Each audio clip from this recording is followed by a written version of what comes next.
To get into special programming, we're just going to press and hold the program button. Keep holding it in until we get to level 2. As soon as we get to level 2, we're in special programming. It says SPPROG.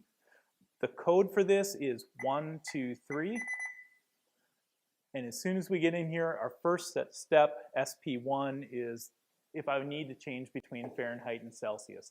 This was something we saw during the setup mode. So if you set it incorrectly or the store manager says, hey, can you change that over to Celsius? This is where you could do it. We'll leave it in Fahrenheit. SP2 is my main language of the board. I'm going to cycle through the languages so you can see what's on here, what your options are.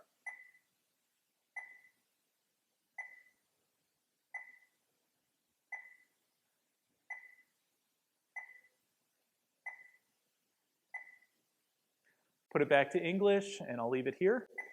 SP3 is initialization. This is typically something you wouldn't need to do unless the board had an issue. Let's say it was, kind of having a glitch that you couldn't resolve. You might want to try to reset the board.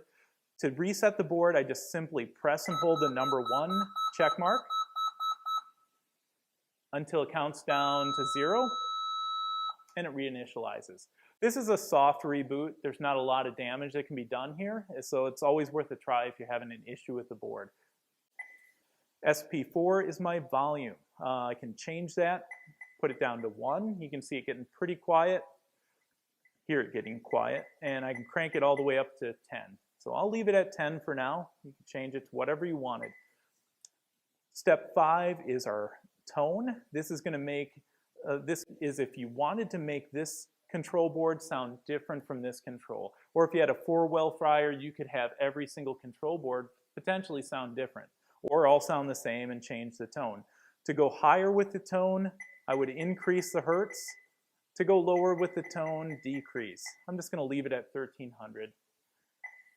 SP6 is our melt cycle. And this is set up for liquid, or if I change it, solid. Liquid melt cycle is a more aggressive heat system. It's going to be heat on for about 15 seconds, heat off for 15 seconds. If I wanted to heat solid shortening, and be very careful if you heat solid in this, because if you leave it overnight in your drain pan, the lines could solidify, or in your jib, overnight that's going to get cold and could solidify, and then the top off system doesn't work, or the filter gets plugged up. So typically I see people use primarily liquid oil, but the solid melt cycle is less aggressive. It's heat on for just a few seconds, 3 or 4, and then the heat's off for about 20 seconds. We'll put it back to liquid.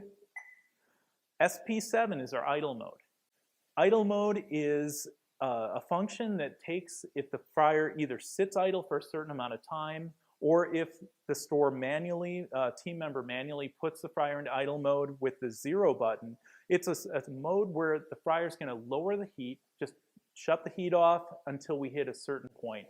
By default, our idle set point is 250 Fahrenheit. So with that heat decreasing like that, the downfall of idle mode is if you need to cook right now, you have to wait just a minute or 2 for that fryer to heat back up.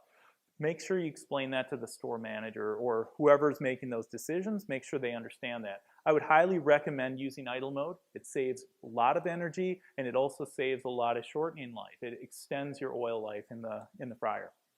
So we're going to leave that enabled. Since it's enabled, I get SP7A. Do I want to use the 0 button for idle? Most cases I would say yes. You can manually put it into idle mode just by simply pressing the 0. If you have a lot of products, then you might want to leave the 0 button open for a 10th product.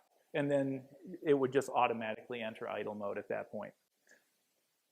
SP7B is auto idle. If I want to enable the auto idle, meaning if the fryer sits idle, no one's cooking in the left side or the right side for a certain amount of minutes that I can set here, then the fryer, I'll just set it to 15. Then after 15 minutes and no timers running, then the fryer would automatically enter the idle mode. To exit idle, I would just press the number 2X button and come out of the idle mode. I'm going to set that back to 0. SP7C is my set point. By default, our idle set point is 250 Fahrenheit. You can set your idle to a higher temperature, so it doesn't have to cool as much, and that means it doesn't take as long to heat back up to set point. Or you could set it to a lower temperature, and then the opposite would happen. When you exit idle, it would take longer to heat back up. But your oil savings, extend the oil life a little bit more this way. We'll set it back to the default of 250 Fahrenheit. SP8 is our filter tracking mode. And so filter tracking on the Evolution Elite comes in two different varieties. We have global and then we have mixed. Global is pretty simple to explain. Global means that out of all my products at the bottom, let's say my global filter number was set to 10. Then after any 10 baskets of no matter what I cook, the fryer's gonna ask me to filter. Sometimes that doesn't make sense, especially if we're cooking a lot of fries, and you might want to set that higher, and in that case, you'd want to use something like mixed, meaning every product down here would be assigned a different, let's say a different filter time. Fries, I might be able to cook 18 baskets before I filter. Strips, I may cook 6 baskets because they're a little messier and I need to filter more often. So in a mixed mode, we work off of a percentage. And typically what we're looking for is every time I cook a basket of fries, and if I have that number set to 18, every time I cook a basket of fries, a percentage starts at 0 and increases. And for this one, it might increase 6%. And for my strips, since that's set at 6 baskets, that might increase about 12, 15% every basket I hit. And so what we're doing is accumulating filter wear, and as soon as that number hits 100% typically, then the fryer is going to ask me to filter. Another thing with mixed is I can use a filter lockout mode as well, and then have that set to even a higher filter percentage. So if I get to 100% and the team member decides not to filter, then if I accumulate more filter wear and get to 150%, then the fryer is going to lock it down, and it's not set that way by default, but it would lock down and not let the team member cook any products, and then they would have to filter before they would be allowed to cook. So I'll show you how that works. We're going to leave it on mixed. This is saying suggest filter at 100%. I would suggest you leave it at 100%. And then 8B is my filter lockout. By default, it's not enabled, but I can turn that on.